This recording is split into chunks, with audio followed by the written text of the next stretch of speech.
Bill Daley.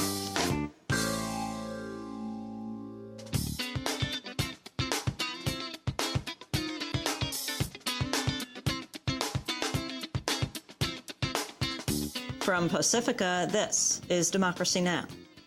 We are seeing, with the crash on Wall Street, I believe should be for Friedmanism what the fall of the Berlin Wall was for authoritarian communism, an indictment of an ideology. As the world reels from the financial crisis on Wall Street and the taxpayer-funded over $700 billion bailout, we spend the hour with Naomi Klein, author of The Shock Doctrine, The Rise of Disaster Capitalism. She recently spoke at the University of Chicago to oppose the creation of an economic research center named after the university's most famous economist, Milton Friedman. All that and more coming up.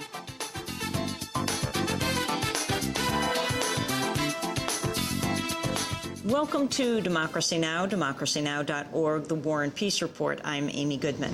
President Bush has signed into law the $700 billion government bailout of Wall Street. The president's signature came shortly after the House voted to approve the bill with a 263 to 171 vote. I know some Americans have concerns about this legislation, especially about the government's role in the bill's cost.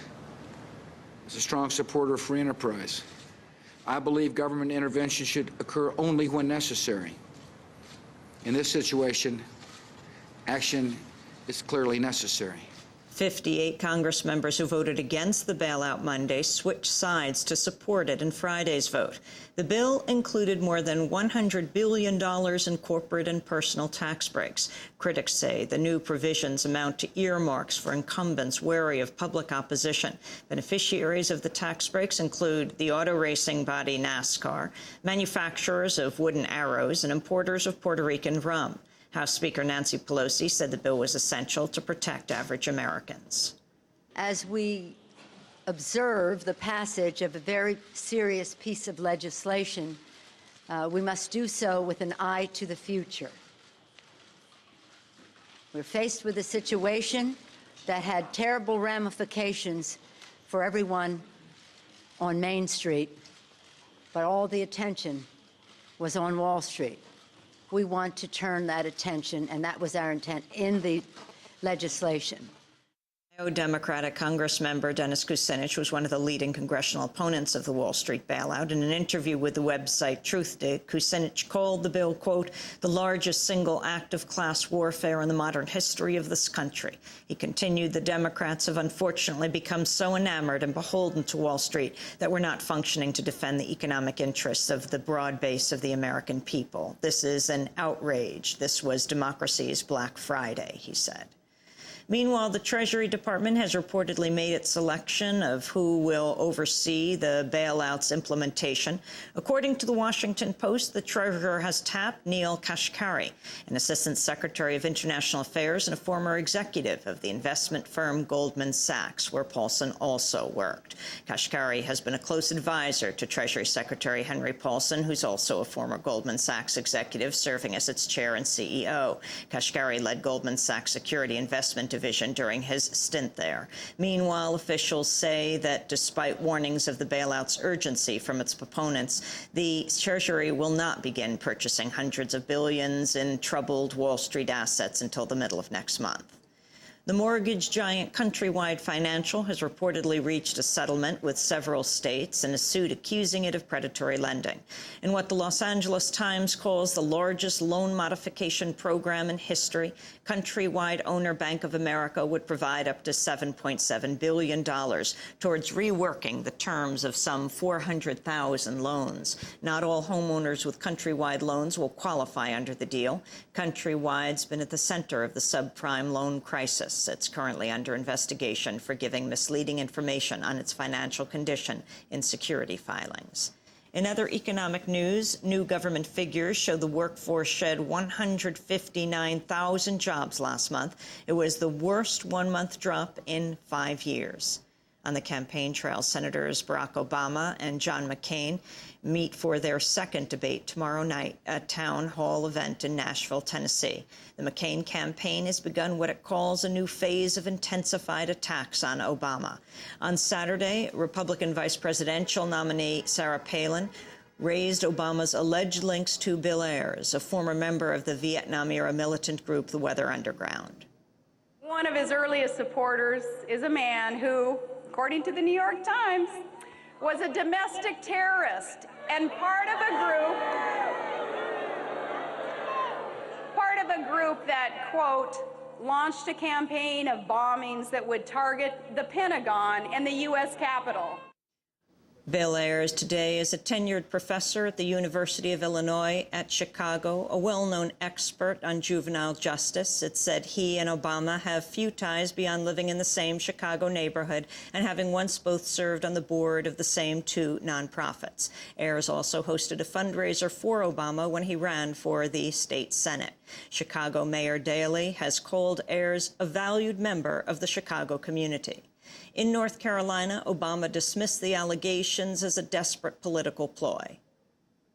Senator McCain and his operatives are gambling that they can distract you with smears rather than talk to you about substance. They'd rather tear our campaign down than lift this country up.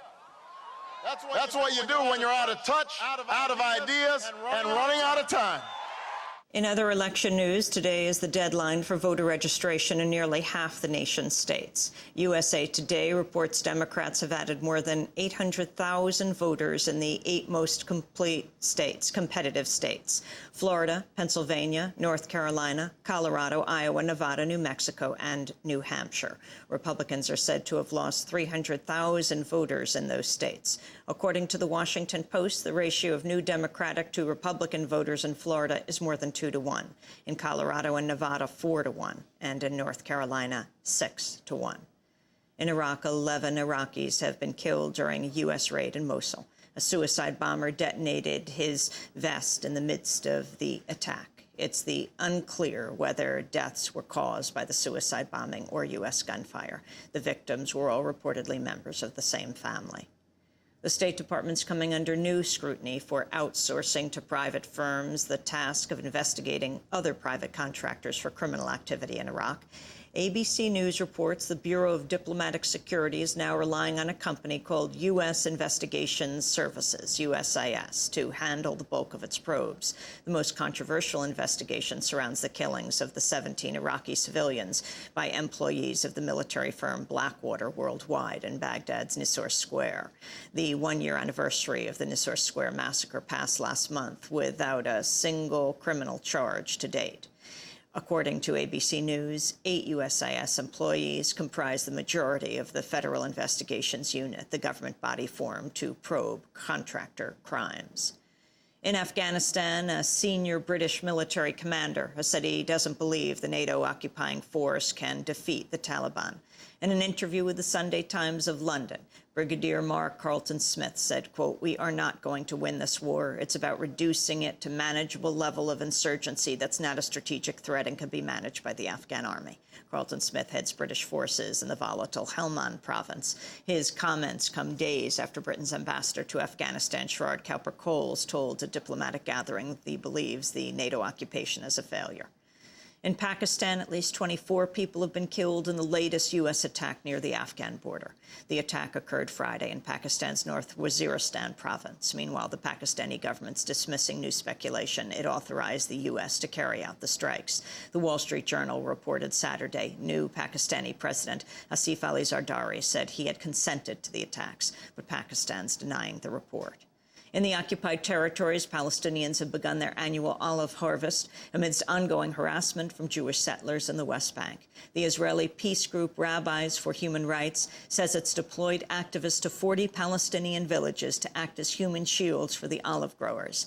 Arik Ashram of Rabbis for Human Rights said his group will stand up to the settlers. Everybody knows that these are Palestinian-owned trees.